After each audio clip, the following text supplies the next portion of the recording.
नमस्कार दोस्तों, library science की ऑनलाइन क्लासेज में आपका स्वागत है। उम्मीद करता हूँ कि पीछे जो भी टेस्ट सीरीज डाली गई वो आपको समझ में आ रही है। एक पुनः नई टेस्ट सीरीज और किताब का जो बुक डिस्क्रिप्शन है उसके जो ऑब्जेक्टिव टाइप क्वेश्चंस हैं उनके साथ में पुनः हम हाजिर हैं। दोस्तों, किताब में जितने भी ऑब्जेक्टिव हैं उन सारे ऑब्जेक्टिव को हम आपके सामने प्रस्तुत कर रहे हैं और ये ऑब्जेक्टिव जो है वो आपके आने वाले एग्ज़ाम्स के लिए बड़े ही कारगर साबित होंगे। उम्मीद करूँगा कि आपको ये सारे समझ में आएंगे। साथ ही एक नई वेब सीरीज़ जो अभी पूर्णतया तैयार हो चुकी है उसकी भी अपन चर्चा करेंगे। जल्दी आपको हमारे चैनल के माध्यम से खूब सारी चीज़ें लाइब्रेरी एंड इंफॉर्मेशन साइंस की सीखने को मिलेंगी। तो आज बिना कोई देरी के शुरू कर लेते हैं। दोस्तों, अपना सबसे पहला क्वेश्चन बनता है WIPO यानी विपो का पूरा नाम क्या है। तो देखो यहाँ पर 4 ऑप्शन दिए हुए हैं विपो के लिए। 4 ऑप्शन को आप भली भांति देखेंगे तो आराम से आप इसका उत्तर क्या कर लेंगे, प्राप्त कर लेंगे। तो सबसे पहले 4 ऑप्शन है, देखो word intake information and patent organisation. अपन यहाँ सीधा सा उत्तर कर देते हैं दोस्तों। इसका सीधा उत्तर हो जाएगा वर्ड इंटेलेक्चुअल प्रॉपर्टी ऑर्गेनाइजेशन। यानी सबसे पहले बात करें तो बौद्धिक संपदा अधिकार और विश्व बौद्धिक संपदा अधिकार से जुड़ा हुआ काम। और इसमें क्या है, देखो इसका पूरा नाम तो हिंदी में करें तो हो जाएगा विश्व बौद्धिक संपदा संगठन और अंग्रेजी में करें तो ये हो जाएगा वर्ड इंटेलेक्चुअल प्रॉपर्टी ऑर्गेनाइजेशन। दोस्तों, यहाँ से 2-4 छोटी छोटी बातें हैं उनकी भी चर्चा कर लेते हैं। इसका मुख्यालय कहाँ है तो आपको याद रखना है इसका मुख्यालय जिनेवा में है। जिनेवा कहाँ है तो याद रखना है दोस्तों, जिनेवा स्विट्जरलैंड में है। जिनेवा स्विट्जरलैंड में यानी जिनेवा स्विट्जरलैंड में इसका क्या है, मुख्यालय स्थित है। दोस्तों, पहले के एग्जाम में यहाँ से सीधा सा प्रश्न पूछा गया है कि ना विपो का मुख्यालय कहाँ है। दोस्तों, 29 दिसंबर के एग्जाम में मान लीजिए, UGC नेट 2018 के एग्जाम्स में मान लीजिए, सब में सबसे पहले शुरुआत यही पूछी गई है कि विपो का मुख्यालय कहाँ है। तो सीधा सीधा प्रश्न है विपो का मुख्यालय कहाँ है भाई, जिनेवा में स्थित है। दोस्तों, आज कोशिश कर रहा हूँ कि आज के टेस्ट सीरीज में मैक्सिमम क्वेश्चन आपको बताए जाएं। अपन आगे बढ़ जाते हैं। आगे क्वेश्चन बढ़ेंगे सूचना प्रौद्योगिकी यानी भारत में IT एक्ट की बात करा। दोस्तों, कौन से एक्ट की तो वह याद रखना IT एक्ट। और IT एक्ट कब लागू हुआ तो आपको याद रखना है सन 2000 में। IT एक्ट से इनसे प्रश्न कैसे आएंगे दोस्तों, वो भी मैं आपको एक छोटा सा तरीका है वो करके बता देता हूँ। देखो, इनसे प्रश्न आएंगे ऐसे, जैसे सबसे पहले तो लिख दिया IT एक्ट, सबसे पहले तो लिख दिया IT एक्ट, फिर लिख दिया DMCA, फिर लिख दिया DMCA के बाद में मान लो इन्होंने एक और यहाँ पर बनाया, वो लिख दिया इन्होंने RTI। और इसके अलावा अगर मान लीजिए ऐसे ही कोई प्रश्न आया तो ऐसे UGC नेट में आ सकता है तो वो हो जाएगा RT। अब इनके आगे क्या है दोस्तों, सन लिखी हुई रहेंगी। जैसे IT एक्ट के आगे तो लिखा रहेगा सन 2000। वैसे DMCA के आगे लिखा रहेगा 1998। ऐसे ही दोस्तों RTI के लिए लिखा रहेगा 2005। ऐसे UGC नेट में मिलान करने वाले क्वेश्चन आते हैं। दोस्तों, RT का आप हमें कमेंट करके बता देंगे कि RT एक्ट कब बना और कब कहाँ लागू हुआ, इसको हिंदी में क्या कहते हैं, इसका भी आप पूरा विवरण क्या कर सकते हैं, हमें कमेंट के माध्यम से बता सकते हैं। तो कहने वाला इसमें इस प्रकार के प्रश्न जो है वो UGC नेट जैसे एग्जाम में क्या है, पूछे जाने की संभावना भी रहती है। बात करेंगे दोस्तों आगे प्रश्न बनता है विशिष्ट पुस्तकालय अपना फंड कहाँ से प्राप्त करते हैं। तो विशिष्ट पुस्तकालय यानी स्पेशल लाइब्रेरी जो है वो अपने पैतृक निकाय यानी जिस संस्था से वो जुड़े रहते हैं उस संस्था से क्या प्राप्त करते हैं भाई, फंड या पैसा प्राप्त करते हैं। दोस्तों, जो भी स्पेशल लाइब्रेरी है आप ये समझिएगा कि उन स्पेशल लाइब्रेरी का मुख्य उद्देश्य जो है वो एक संस्थान की सेवा करना मात्र होता है। और संस्थान की सेवा करना मात्र होता है तो उसके लिए फंडिंग भी कौन करेगा, पैसे भी कौन देगा, तो वो भी उसकी पैतृक निकाय ही क्या करेगी, उसके लिए पैसे देगी। आगे बढ़ जाते हैं दोस्तों। आगे प्रश्न है दिल्ली पब्लिक लाइब्रेरी किसके द्वारा स्थापित की गई। तो यहाँ से आप सीधा सा बना लेंगे यूनेस्को और भारत सरकार के द्वारा। यूनेस्को व भारत सरकार के द्वारा आप याद रखेंगे दोस्तों, यूनेस्को और भारत सरकार के द्वारा 27 अक्टूबर सन 1951 को भारत में क्या बनाया गया, भारत में दिल्ली पब्लिक लाइब्रेरी बनाई गई। एक डेपोसिटरी लाइब्रेरी है दोस्तों, पीछे के वीडियो में बहुत बार चर्चा कर चुके हैं, इसलिए ज़्यादा जानकारी नहीं देकर आप पीछे के वीडियो हमारे देखेंगे जिससे आपको पता चल जाएगा कि डेपोसिटरी क्या होता है। दिल्ली पब्लिक लाइब्रेरी को क्या डेपोसिटरी लाइब्रेरी का दर्जा दिया गया क्या। दोस्तों, यहाँ पर हिंदी में बड़ी क्लिष्टता रहेगी, इसे हिंदी में लिखा रहेगा, एक नाम लिखा रहेगा निक्षेपागार। निक्षेपागार क्या होता है, आप इसका अंग्रेजी करके देखेंगे तो आप पाएंगे कि शायद निक्षेपागार को अंग्रेजी में ये हिंदी नाम निक्षेपागार जो है इसको अंग्रेजी में ये कहते हैं क्या। तो साथ साथ जो आप पहले अंग्रेजी पढ़ रहे हैं तो उनका हिंदी भी करके देखिए, कल को मान लो एग्जाम में आए तो आप एकदम से चौंके नहीं। तो निक्षेपागार क्या होता है वो भी आप हमें कमेंट बॉक्स में क्या कर सकते हैं, बता सकते हैं। आगे प्रश्न बनेगा दोस्तों कि भारत में सर्वप्रथम पुस्तकालय अधिनियम बनाने पर किसने विचार किया। तो आपको याद रखना है डॉक्टर S.R. रंगानाथन ने। डॉक्टर एस आर रंगानाथन ने बनारस में all Asia educational conference, Banaras में ऑल एशिया एजुकेशनल कॉन्फ्रेंस में पहली बार सन 1930 में ही क्या कर दिया था, सार्वजनिक पुस्तकालय अधिनियम बनाने का प्रस्ताव जो था प्रस्तुत कर दिया था। और उसी का जो रूपांतरित स्वरूप है वो वर्तमान में विभिन्न राज्यों के द्वारा क्या किया गया है भाई, लागू किया गया है या उसी की क्या की गई है, नकल की गई है। आगे बन जाते हैं दोस्तों। आगे प्रश्न है, डॉक्टर एस आर रंगानाथन ने मॉडल पब्लिक लाइब्रेरी एक्ट सन 1930 में कहाँ प्रस्तुत किया? देखो इसी से जुड़ा हुआ प्रश्न है, तो आप सीधा से याद रख लेंगे दोस्तों, all Asia educational conference. All Asia educational conference जो कि कहाँ आयोजित हुई थी, जो कि बनारस बोले तो वर्तमान का वाराणसी जो है वहाँ पर क्या हुई थी, आयोजित हुई थी। और वहीं पर क्या लागू किया गया, तो आप वहीं पर क्या बन के तैयार हुआ, तो आप याद रखेंगे मॉडल पब्लिक लाइब्रेरी एक्ट जो कि सन 1930 में क्या हुआ था, डॉक्टर एस आर रंगानाथन के द्वारा यहाँ बना दिया गया था। आगे बढ़ जाते हैं दोस्तों। आगे के प्रश्न तीन प्रश्नों का यानी 6 प्रश्नों का सेट अपन ले रहे हैं और 6 प्रश्नों से बहुत सारी चीज़ें आपको तैयार करवाएंगे। उम्मीद करूंगा कि आपको समझ में भी आएगा। आगे बढ़ते हुए बात करेंगे दोस्तों अगला प्रश्न है कि पुस्तकालय, अमेरिकन पुस्तकालय संघ, यानी ये बात करा है ALA की कि ALA कब बना था, तो ALA बना था 6 अक्टूबर सन 1876 को। दोस्तों विश्व का सबसे बड़ा और सबसे पुराना पुस्तकालय संघ, जिसमें वर्तमान सदस्यों की संख्या लगभग 39,477, जिसका मुख्यालय शिकागो में स्थित है। जहां भी दोस्तों मेलविन डेवी का नाम आएगा वहां पर ALA यानी अमेरिकन लाइब्रेरी एसोसिएशन का नाम क्या है, जरूर पूछा जाएगा। आगे प्रश्न दोस्तों, पुस्तकालय संघ ALA की स्थापना कब हुई, तो आप याद रखेंगे ALA की स्थापना जो है वो 5 अक्टूबर 1877 को। और दोस्तों जब ALA पहली बार बना था तब आपको याद रखना है ALA का नाम था द लाइब्रेरी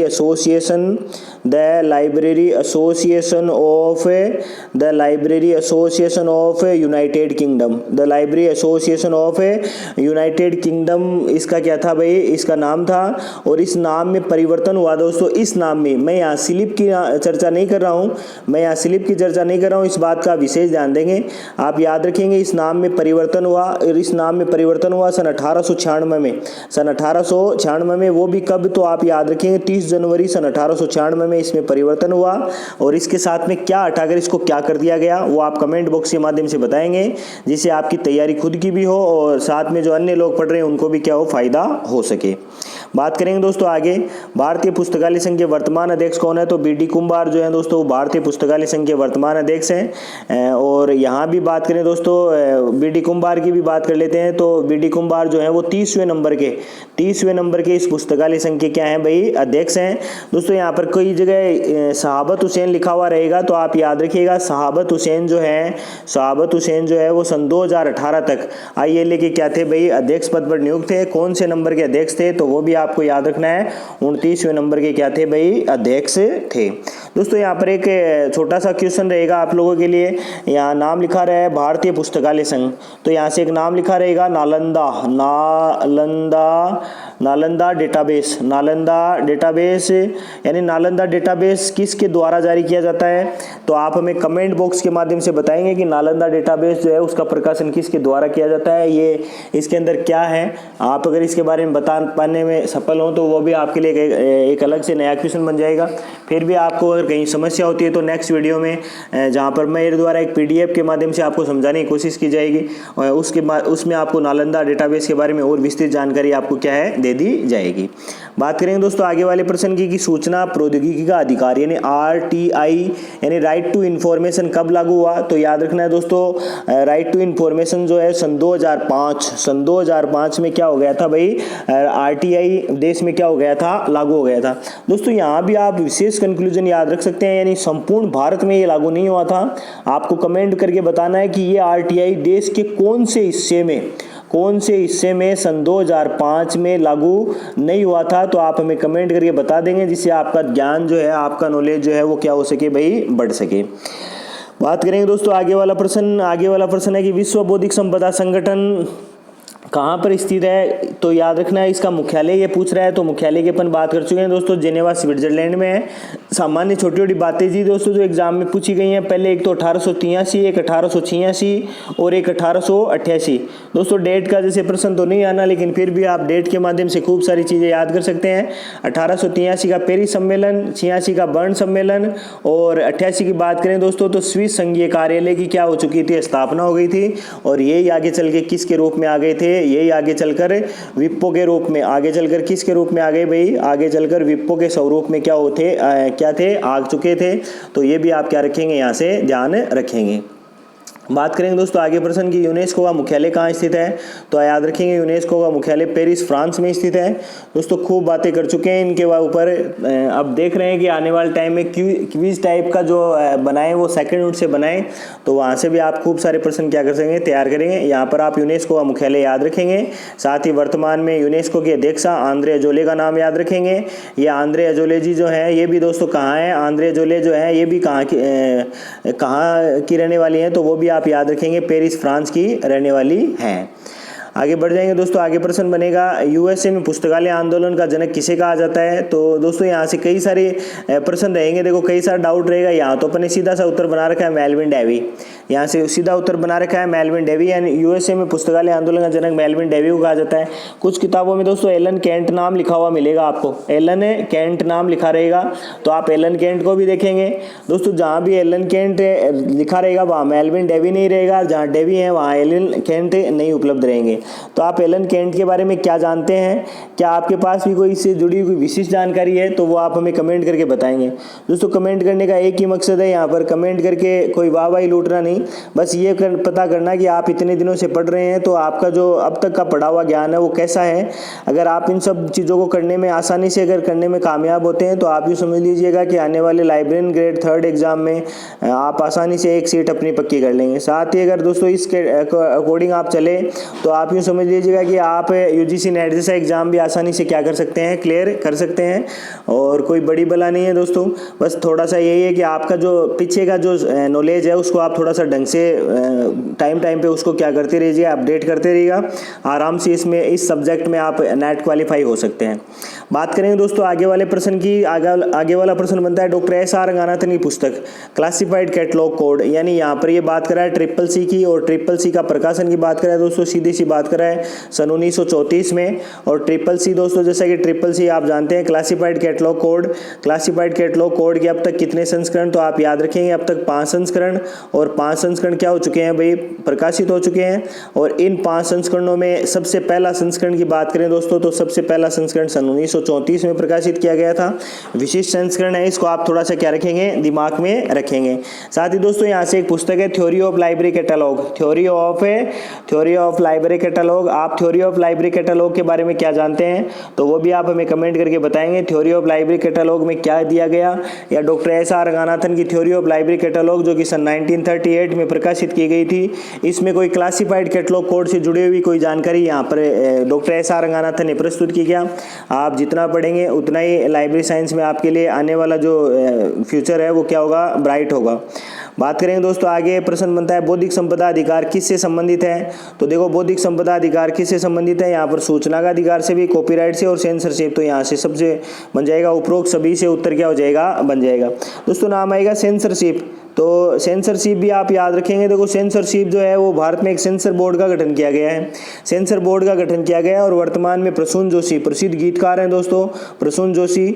और प्रसून जोशी जो है वो इसके क्या हैं भाई, अध्यक्ष हैं। दोस्तों आपसे मैं जानना चाहूँगा कि सेंसरशिप का मुख्यालय वर्तमान में कहाँ स्थित है, और ये सेंसरशिप किसके अधीन काम करता है, तो कॉपीराइट के अधीन क्या करता है, ये काम करता है।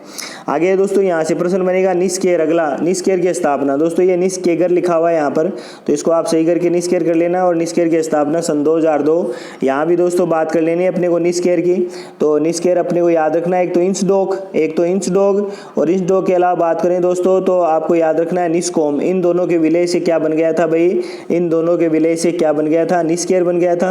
दोस्तों एग्जाम में निस्केर का पूरा नाम पूछा जा सकता है, एग्जाम में निस्केर का क्या किया जा सकता है भाई, पूरा नाम पूछा जा सकता है। तो जो लोग काफ़ी दिनों से लाइब्रेरी एंड इंफॉर्मेशन साइंस की तैयारी कर रहे हैं वो निस्केयर का पूरा नाम याद रखेंगे, या साथ ही मान लीजिए अगर कहीं उनकी समस्या होती है कि भाई निस्केयर के पूरे नाम में, तो यहाँ पर मैं चर्चा कर देता हूँ। निस्केयर का पूरा नाम अगर बात करें दोस्तों, तो निस्केयर का पूरा नाम जो है, खाली यूँ समझ लीजिएगा कि एक बार आप पढ़ लेंगे तो आपको आराम से क्या हो जाएगा, ये याद हो जाएगा। बस खाली एक ये याद रखना है कि इसमें साइंस का शब्द का मतलब क्या है, तो आप याद रखेंगे ये है national institute of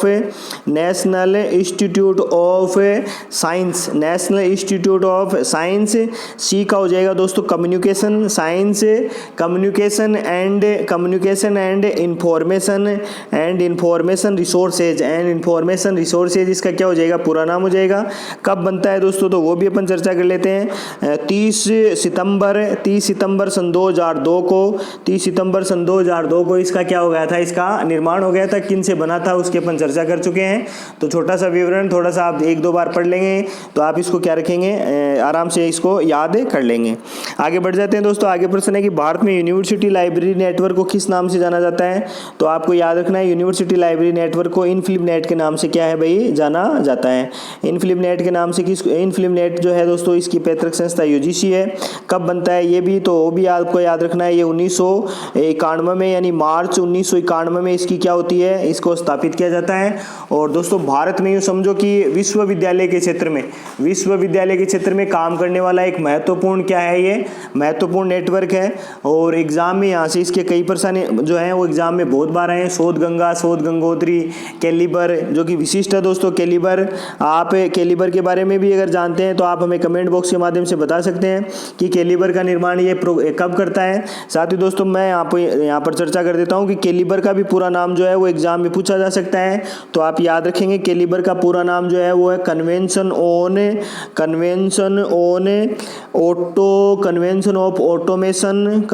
on automation libraries, convention on automation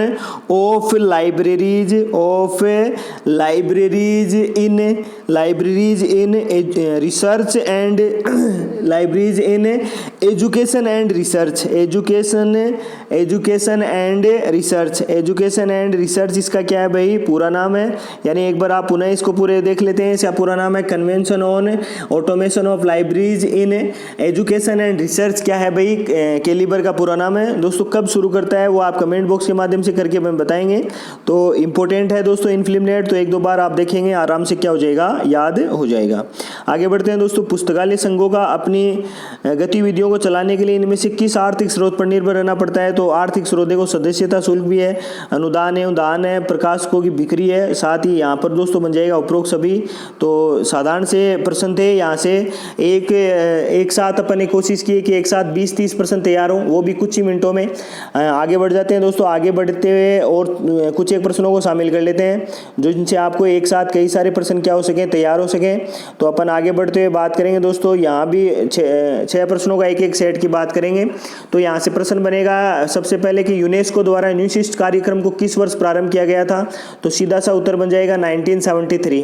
दोस्तों यूनिसिट्स का भी इंपॉर्टेंट रोल है, यूनिसिट्स का भी क्या है, इंपॉर्टेंट रोल है। एग्जाम में यूनिसिट्स भी क्या है भाई, पूछा जा सकता है। आप यूनिसिट्स के बारे में क्या जानते हैं दोस्तों, इसका हमें आप क्या कर सकते हैं, कमेंट करके बता सकते हैं। साथ ही यूनिसिट्स का जो पूरा नाम जो है वो एग्जाम में क्या है, पूछे जाने की क्या बन सकती है दोस्तों, संभावना बन सकती है। तो ये है क्या पूरा, किसका सहयोग था। साथ ही इस कार्यक्रम में आगे जो एस और टील बना हुआ है इसका रूप क्या है, ये सारी बातें आप क्या कर सकते हैं, हमें कमेंट बॉक्स के माध्यम से बता सकते हैं। आगे बात करेंगे दोस्तों। आगे प्रश्न है कि नेशनल मेडिकल लाइब्रेरी भारत में कहाँ स्थित है, तो याद रखना है दोस्तों नेशनल मेडिकल लाइब्रेरी जो है वो भारत में कहाँ स्थित है भाई, दिल्ली में स्थित है दोस्तों। मेडिकल लाइब्रेरी है तो आप याद रखेंगे मेडिकल लाइब्रेरी के नाम से ही, तो ये बन जाएगा IAIMS, यानी एम्स। और एम्स का पूरा नाम तो बात करेंगे दोस्तों all India institute of medical and science. तो मेडिकल एंड साइंस में क्या स्थित है, भारत का मेडिकल लाइब्रेरी स्थित है। तो आप क्या रखेंगे, यहाँ से याद रखेंगे। बात करेंगे दोस्तों आगे प्रश्न की यूनेस्को कब अस्तित्व में आया तो याद रखना है यूनेस्को अस्तित्व में आया सन 1945 में। और गठन की बात करें दोस्तों तो गठन हो गया था सन 1945 में।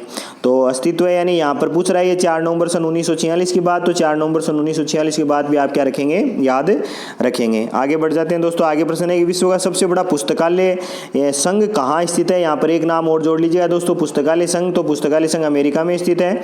अमेरिका में बात करें तो ALA यानी अमेरिकन लाइब्रेरी एसोसिएशन। और अगर यहाँ पर भी बात करें दोस्तों LOC की यानी लाइब्रेरी ऑफ कांग्रेस की, तो आपको याद रखना है अमेरिका का जो राष्ट्रीय पुस्तकालय है, आप ये समझिएगा विश्व का सबसे बड़ा राष्ट्रीय पुस्तकालय है। तो दोनों बातें आप याद रखेंगे, लाइब्रेरी ऑफ कांग्रेस और अमेरिकन लाइब्रेरी एसोसिएशन। बात कर लेते हैं दोस्तों आगे प्रश्न की बर्न सम्मेलन किससे संबंधित है। तो बर्न सम्मेलन जो है वो प्रकाशनाधिकार बोले तो यहाँ पर आप इसकी प्रकाशनाधिकार की अंग्रेजी कर लेंगे दोस्तों। तो याद रखना है कॉपीराइट से क्या है भाई, रिलेटेड है। बात करते हैं दोस्तों आगे प्रश्न की कि पुस्तकालय समुदाय के लिए समुदाय द्वारा चलाए जाने वाला सामाजिक संस्थान है, किसका कथन है। तो आप याद रखेंगे डॉक्टर SR रंगानाथन का क्या है भाई, कथन है। दोस्तों डॉक्टर SR रंगानाथन की विशिष्ट भूमिका है, यूँ समझो डॉक्टर SR रंगानाथन के अभूतपूर्व प्रयास से भारत में जो पुस्तकालय एवं सूचना विज्ञान ने जो प्रगति की है, आप यूँ समझ लो उसका सारा जो श्रेय है, सारा जो क्रेडिट है वो डॉक्टर SR रंगानाथन को है।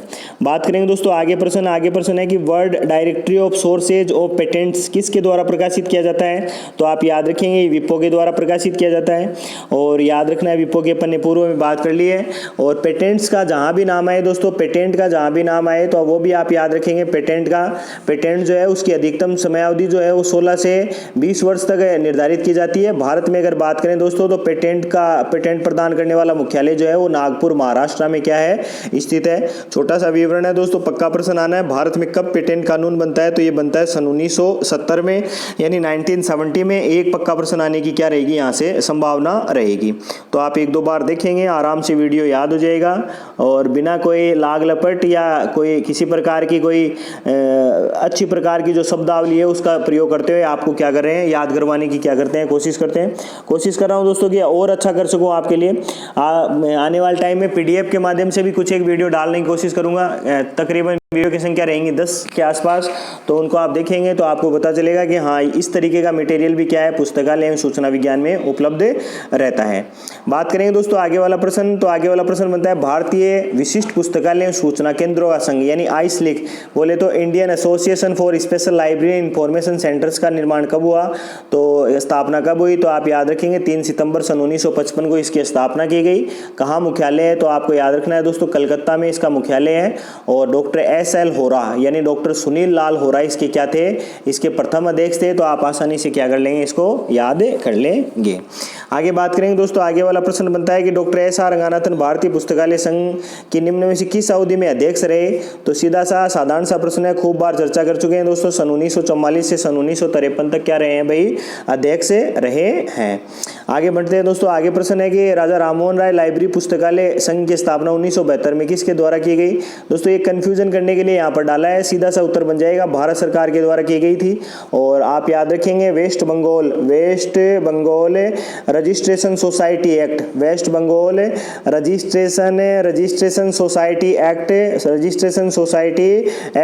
सन 1961 के तहत इसका क्या किया गया था, पंजीकरण किया गया था। भारत में सार्वजनिक पुस्तकालय के विकास में क्या करता है, महत्वपूर्ण भूमिका निभाता है। कौन निभाता है दोस्तों। तो आपको याद रखना है RRRLF विशिष्ट है, हर एग्जाम में प्रश्न आ रहा है। तो आप इसको पढ़ेंगे, खूब सारा मटेरियल इसका आने वाले टाइम में भी और डालेंगे। बात करें दोस्तों आगे कि मद्रास पुस्तकालय संघ की स्थापना किसके द्वारा की गई। तो यहाँ भी सीधी सीधी बात याद रखनी है दोस्तों। सन 1928 में डॉक्टर SR रंगानाथन के द्वारा मद्रास पुस्तकालय संघ की क्या की गई थी, स्थापना की गई थी। और याद रखना है दोस्तों यहाँ से एक माला यानी मद्रास लाइब्रेरी एसोसिएशन के द्वारा प्रकाशित की जाने वाली माला एक क्या है भाई, पत्रिका है। और इसका प्रकाशन भी कब संभव हुआ था। तो इसका प्रकाशन भी सन 1928 में क्या था, संभव हुआ था। लगातार सन 1945 तक इस पत्रिका का क्या किया गया भाई, प्रकाशन कार्य जो है वो किया गया। तो इसको भी आप क्या रखेंगे, याद रखेंगे। आगे बढ़ जाते हैं दोस्तों। आगे 2 छोटे प्रश्न बनते हैं। 2 छोटे प्रश्न है कि पुस्तकालय विज्ञान का कौन सा सूत्र अनुपयोगी पुस्तकों को हटाने पर बल देता है। तो सीधा सा आप याद रखेंगे 5वां सूत्र, यानी ये बात कर रहा है वीडिंग आउट की।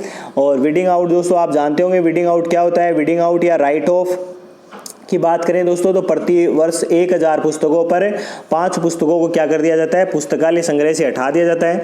दोस्तों एग्जाम की दृष्टि से एक इम्पोर्टेंट परिभाषा है कि जब तक कोई जीव जीवित रहता है तब तक न सिर्फ नवीन कोशिकाओं को धारण करता